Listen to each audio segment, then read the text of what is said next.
A gathering of the tribe.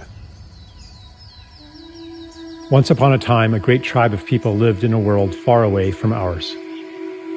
Whether far away in space or in time, or even outside of time, we do not know. They lived in a state of enchantment and joy that few of us today dare to believe could exist, except in those exceptional peak experiences where we glimpse the true potential of life and mind. One day, the elders of the tribe called a meeting. They gathered around, and one of them spoke very solemnly. "My friends," she said, "there is a world that needs our help. It is called Earth, and its fate hangs in the balance. Its humans have reached a critical point in their collective birthing, the same point our own planet was at 1 million years ago. And they will be stillborn without our help. Who would like to volunteer for a mission to this time and place and render service to humanity?" "Tell us more about the mission," they asked.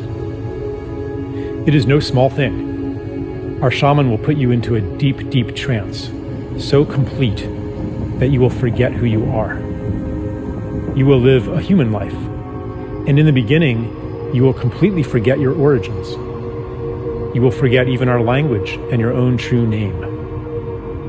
You will be separated from the wonder and beauty of our world and from the love that bathes us all. You will miss it deeply, yet you will be unable to name what you are missing. You will remember the love and beauty that we know to be normal only as a longing in your heart. Your memory will take the form of an intuitive knowledge as you plunge into the painfully marred earth that a more beautiful world is possible. As you grow up in that world, your knowledge will be under constant assault. You will be told in a million ways that a world of destruction, violence, drudgery, anxiety, and degradation is normal. You may go through a time when you are completely alone, with no allies to affirm your knowledge of a more beautiful world.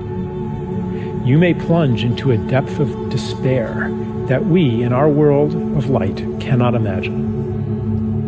But no matter what, a spark of knowledge will never leave you. A memory of your true origin will be encoded in your DNA. That spark will lie within you, inextinguishable, until one day it is awakened. You see, even though you will feel, for a time, utterly alone, you will not be alone. We will send you assistance, help that you will experience as miraculous, experiences that you will describe as transcendent. These will fan that spark into a flame. For a few moments or hours or days, you will reawaken to the beauty and the joy that is meant to be. You will see it on Earth.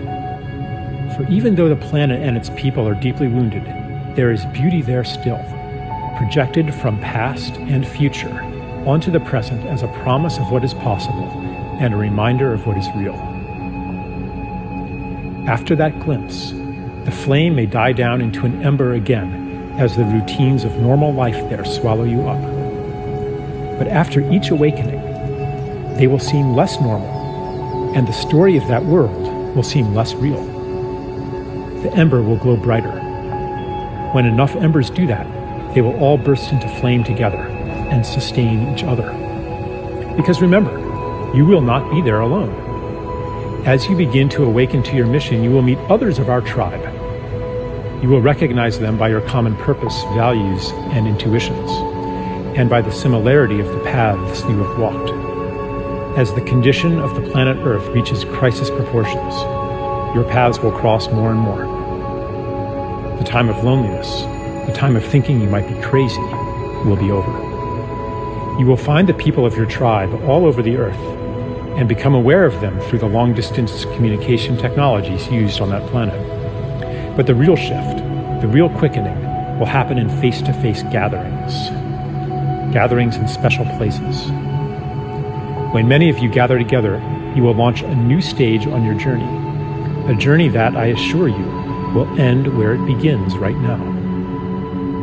Then, the mission that lay unconscious within you will flower into consciousness. Your intuitive rebellion against the world presented to you as normal will become an explicit quest to create a more beautiful one. A woman said, "Tell me more about the time of loneliness, that we might prepare for it."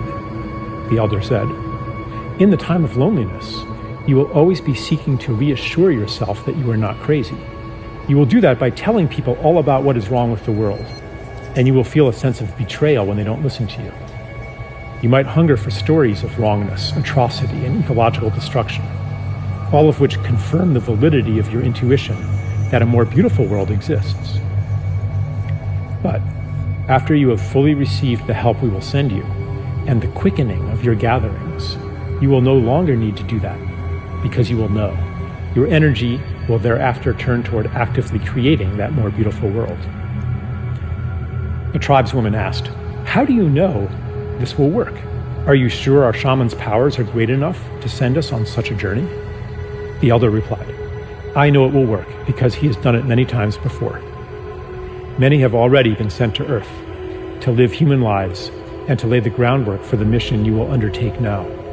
He's been practicing. The only difference now is that many of you will venture there at once.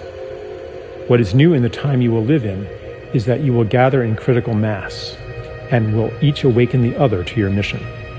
The heat you will generate will kindle the same spark that lies in every human being. For in truth, each one is from a tribe like ours. The whole galaxy and beyond is converging on Earth, for never before has a planet journeyed so far into separation and made it back again. Those of you who go will be part of a new step in cosmic evolution." The tribesman asked, "Is there a danger we will become lost in that world and never wake up from the shamanic trance? Is there a danger that the despair, the cynicism, the pain of separation will be so great that it will extinguish the spark of hope, the spark of our true selves in origin, and that we will be separated from our beloved ones forever?" The elder replied, "That is impossible. The more deeply you get lost, the more powerful the help we will send you. You might experience it at the time as a collapse of your personal world, the loss of everything important to you. Later, you will recognize the gift within it. We will never abandon you." Another man asked, "Is it possible that our mission will fail and that this planet Earth will perish?" The elder replied, "I will answer your question with a paradox. It is impossible that your mission will fail, yet its success hangs on your own actions. The fate of the world is in your hands. The key to this paradox lies within you, in the feeling you carry that each of your actions, even your personal secret struggles, has cosmic significance. You will know then, as you know now, that everything you do matters." There were no more questions. The volunteers gathered in a circle, and the shaman went to each one. The last thing each was aware of was the shaman blowing smoke in his or her face. They entered a deep trance and dreamed themselves into the world where we find ourselves today.